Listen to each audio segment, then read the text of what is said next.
देखो ना oil cooler आ भी लगा होया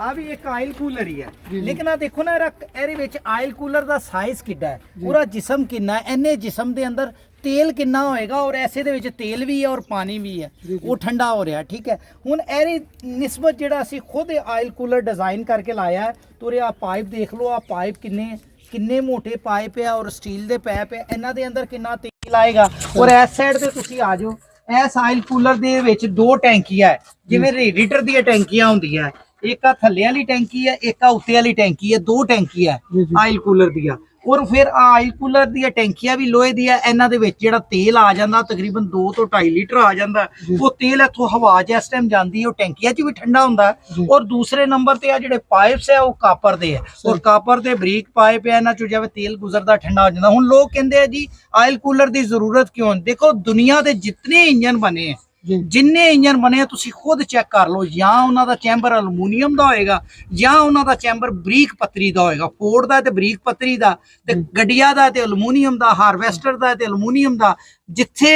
मोटा चैंबर है जिवें ट्रैक्टर है आ ट्रैक्टर दा हिस्सा कसे चैंबर ना जांदा हुण चैंबर दी तह चंगी मोटी हुंदी है हुण की हुंदा ओरा तेल गर्म हुंदा तेल जिवें गर्म होएगा तो की हुंदा वो गर्म तेल जिहड़ा है ना गर्म होके आस्ता आस्ता घटना शुरू हो जांदा जिवें असीं दब के गड्डी नूं वाहने आ तेल गर्म होंदा ते तेल सड़दा है तेल इंजन नहीं खांदा बल्कि तेल बर्न होंदा जलदा ते जिस टाइम वो तेल कूलर च आएगा ठंडा होके वापस जाएगा तेल भी 2-2.5 लीटर वध गया ते फिर की होएगा जब ठंडा होके जाएगा क्रैंक नूं भी ठंडा रखेगा हैंड पंप नूं भी ठंडा रखेगा फिर उस तो बाद वो ठंडा तेल ही पिस्टन नूं वजेगा जब पिस्टन ठंडे होणगे ते इंजन दा ऑटोमैटिकली टेंपरेचर भी डिग पेगा ठीक हो गया जी साहब जेड़ा इंटरकूलर हुंदा वो किस तरह दा हुंदा इंटरकूलर जेड़ा हुंदा है वो हुंदा है कि जेड़ा इंजन ते टर्बो तो हवा निकलदी है ना उस हवा दी जिस टाइम गर्म हवा इंजन दे अंदर जांदी है टर्बो नाल ताकत ते वधदी है लेकिन ओरे नाल उन्नी नहीं वधदी इंटरकूलर जेड़ा हुंदा वो फिर उस हवा नूं ठंडा करन वास्ते इंशाल्लाह करी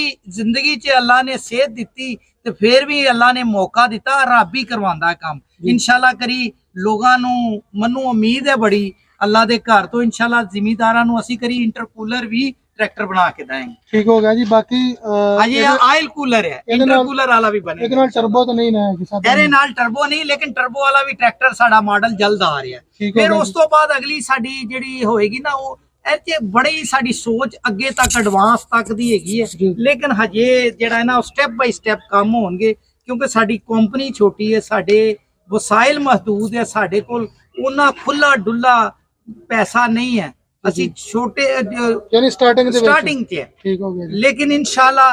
ਟਾਈਮ ਦੇ ਨਾਲ ਜਿਸ ਤਰ੍ਹਾਂ ਜ਼ਿਮੀਦਾਰ ਦੋਸਤ ਪੱਟੀ ਸਾਹਿਬ ਸਾਡੀ ਚੀਜ਼ ਨੂੰ ਪਸੰਦ ਕਰ ਰਹੇ ਆ ਔਰ ਦੂਸਰੇ ਲੋਕ ਵੀ ਪਸੰਦ ਕਰ ਰਹੇ ਆ ਇਨਸ਼ਾਅੱਲਾ ਅਨਕਰੀਬ ਉਹ ਵਕਤ ਵੀ ਆਏਗਾ ਕਿ ਇਹਦੇ ਵਿੱਚ ਤੁਹਾਨੂੰ ਪਾਕਿਸਤਾਨ ਦੇ ਸਭ ਤੋਂ ਜਦੀਦ ਤਰੀਨ ਟਰੈਕਟਰ ਇਨਸ਼ਾਅੱਲਾ ATS ਚ ਮਿਲਣਗੇ ਲੇਕਿਨ ਟਾਈਮ ਤੋਂ ਪਹਿਲੇ ਕਰਨ ਵਾਲੀਆਂ ਗੱਲਾਂ ਹੈ ਲੇਕਿਨ ਅੱਲਾਹ ਕਰੀਮ ਨੇ ਮੌਕਾ ਦਿੱਤਾ ਤੇ ਜ਼ਰੂਰ ਆ ਹੋਏਗਾ ਜ਼ਿਮੀਦਾਰਾਂ ਦਾ ਸਿਰਫ ਇੱਕ ਹੀ ਗਿਲਾ ATS ਨਾਲ ਕਿਉਂਕਿ ਤੁਸੀਂ ਜਿਹੜੀ ਪੁਰਾਣੀ ਸੀਰੀਜ਼ ਹੈ ਉਹਨੂੰ ਬਣਾਇਆ ਨਵੇਂ ਮਾਡਲ ਤੁਸੀਂ ਆਪਣੇ ਮਾਡਲ ਲਾਂਚ ਕਰ ਸਕਦੇ ਨਹੀਂ ਇਨਸ਼ਾਅੱਲਾ ਅਸੀਂ ਕਰ ਸਕਾਂਗੇ ਲੇਕਿਨ ਹਜੇ ਇਸ ਟਾਈਮ ਹਜੇ ਕੰਪਨੀ ਸਾਡੀ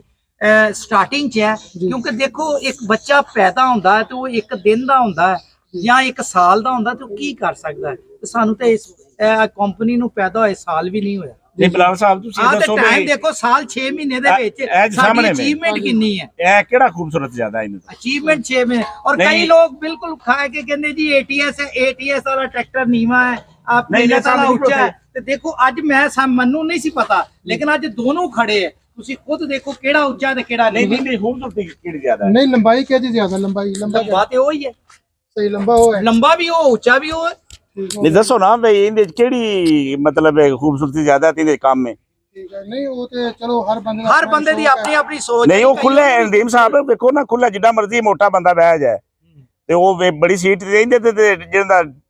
पेट निकले है वो विच फस जांदा है पेट ते निकलना ही नहीं ना चाहिए मैं ते आप नहीं वो देखो ना जे निकल जांदे हुंदे जे पेट अच्छा नदीम साहब एदा जेड़ा रेडिएटर तुसी दित्ता है किन्ने नाली वाला जी तुसी कहंदे सी ਵੱਡਾ ਕਰ ਦਿੱਤਾ ਜੀ ਇਹਦੇ ਵਿੱਚ ਹੁਣ ਵੱਡਾ ਜਿੱਡਾ ਰੇਡੀਏਟਰ 85 ਦੇ ਅੰਦਰ ਹੈ ਨਾ ਉਸੇ ਸਾਈਜ਼ ਦਾ ਇਹ ਰੇਡੀਏਟਰ ਹੈ ਲੇਕਿਨ ਇਹਦੀ ਕੂਲਿੰਗ ਬਹੁਤ ਜ਼ਿਆਦਾ ਹੈ ਉਹਦੀ ਵਜ੍ਹਾ ਕੀ ਉਹਦੀ ਵਜ੍ਹਾ ਹੈ ਕਿ ਇਹਦੀ ਅੱਗੇ ਟੈਂਕੀ ਨਹੀਂ ਹੈ ਇਹਦੀ ਹਵਾ 'ਚ ਰੁਕਾਵਟ ਨਹੀਂ ਹੈ ਹਵਾ ਸਿੱਧੀ ਜਾਵੇ ਪੱਕਾ ਖਿੱਚਦਾ ਹੈ ਨਾ ਅੱਗੋਂ ਜਾਵੇ ਟਰੈਕਟਰ ਭੱਜਦਾ ਤੇ ਅੱਗੋਂ ਜਿਹੜੀ ਥਰੂ ਆ ਉਹ ਵੀ ਰੇਡੀਏਟਰ ਚ ਵੱਜਦੀ ਹੈ ਜਿਸ ਤਰ੍ਹਾਂ 75S ਦੇ ਅੱਗੇ ਜੀ ਜੀ ਬਿਲਕੁਲ ਉਸੇ ਤਰ੍ਹਾਂ। ਫਿਰ ਉਸ ਤੋਂ ਬਾਅਦ ਦੂਸਰੀਆਂ ਸਾਈਡਾਂ ਤੇ ਜਾਲੀਆਂ ਉਹ ਵੀ ਅਸੀਂ ਲਾ ਦਿੱਤੀ ਹੈ ਤੇ ਮਜ਼ੀਦ ਅੱਗੋਂ ਕੂਲਰ ਵੀ ਲਾ ਦਿੱਤਾ। ਨਦੀਮ ਸਾਹਿਬ ਇਹ ਨਾ ਸਾਰਾ ਦਿਨ ਵੀ ਚੱਲੇ ਨਾ ਜੀ ਟਰੈਕਟਰ ਤੇ, ਤੁਸੀਂ ਕੋਲ ਖਲੋ ਮਹਿਸੂਸ ਹੀ ਨਹੀਂ ਹੁੰਦਾ ਕਿ ਟਰੈਕਟਰ ਇਹ ਬਿਲਕੁਲ ਥੋੜੀ ਸਾਰੀ ਚਾਹੁੰਦਾ ਹੈ, ਉਹ ਵੀ 12 ਵਜੇ ਜਿਸ ਟਾਈਮ 3-4 ਦਾ ਟਾਈਮ ਦਾ ਬਿਲਕੁਲ ਥੱਲੇ ਆ ਜਾਂਦੀ। ਸਭ ਜਿਹੜੇ 65 ਆਏ ਸੀ ਨਾ ਪੁਰਾਣੇ, ਉਹਨਾਂ 'ਚ ਸਿਰਫ ਇੱਕੋ ਹੀ ਮਸਲਾ ਸੀ, ਗਰਮ ਹੁੰਦਾ ਸੀ ਤੇ ਉਹ ਰੇਡੀਏਟਰ ਨੇ ਵੱਡਾ ਕਰ ਦਿੱਤਾ। ਚਲੋ ਇਸ ਟਰੈਕਟਰ ਦੇ ਵਿੱਚ ਉਹ ਵੀ ਮਸਲਾ ਖਤਮ ਹੋ ਗਿਆ, ਫਿਰ ਕੂਲਰ ਲੱਗ ਗਿਆ। ਬਲਾਲ ਭਾਈ ਤੁਹਾਨੂੰ ਤੇ ਪਤਾ ਰੇਡੀਏਟਰ ਵਾਸਤੇ ਮੈਂ ਖੁਦ ਜਾ ਕੇ ਕੰਪਨੀ ਲੜਿਆ ਸੀ, ਤੁਸੀਂ ਨਾਲ ਹੀ ਸੀ ਉਦੋਂ। ਬਿਲਕੁਲ, ਮੈਂ ਤੁਹਾਨੂੰ ਕਿਹਾ ਸੀ ਸਾਡੇ ਦੋਸਤ ਹੈ ਇਮਰਾਨ ਬੜਾਏ ਸਾਹਿਬ, ਹਾਂਜੀ ਦਿੱਤਾ ਸੀ